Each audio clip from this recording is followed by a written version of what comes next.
Soyons saints, en partenariat avec Magnificat. Nous souhaitons une bonne fête aux David, Davina, Davis, Abigail et aux Thomas. Découvrons aujourd'hui saint Thomas Becket. Né en 1118 à Londres, Thomas est un jeune homme ambitieux, adepte de la chasse. Il devient chancelier du roi d'Angleterre Henri II Plantagenet à seulement 36 ans. Il remplit cette fonction de manière habile et loyale.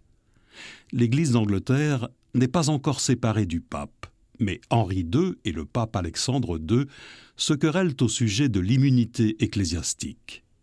En mai 1162, le roi nomme Thomas nouvel archevêque de Canterbury.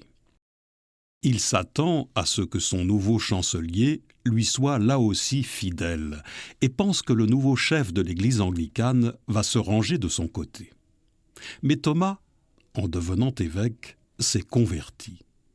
Il se déclare de manière officielle au concile de Northampton pour les thèses pontificales, défendant avec vigueur les droits de l'Église que le roi souhaite assujettir. Sachant sa vie menacée, il s'enfuit la nuit suivante et s'exile en France, déguisé en frère convers. Au bout de 6 ans, il obtient enfin le droit de réintégrer son poste. Il embarque le 1er décembre 1170, mais commet la maladresse auparavant d'excommunier les évêques ayant pris le parti du roi, alors même que celui-ci avait depuis fait la paix avec le clergé et était en pleine réconciliation avec le pape. Le roi lance alors un cri d'exaspération. « Ah, mais qui me débarrassera de cet insolent ?» 4 de ses chevaliers prirent hélas cette parole au pied de la lettre. Le 29 décembre 1170, ils se rendent au palais de Thomas, exigeant qu'il lève les mesures d'excommunication. Thomas Becket s'y refuse et les emmène dans une chapelle latérale de la cathédrale. Là, il se retourne vers eux.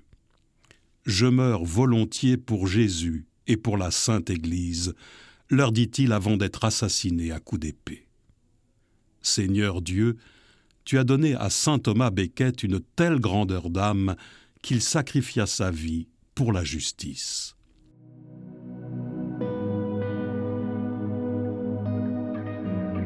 Seigneur, accorde-nous à son intercession de perdre pour le Christ notre vie en ce monde, afin de pouvoir la trouver dans le ciel.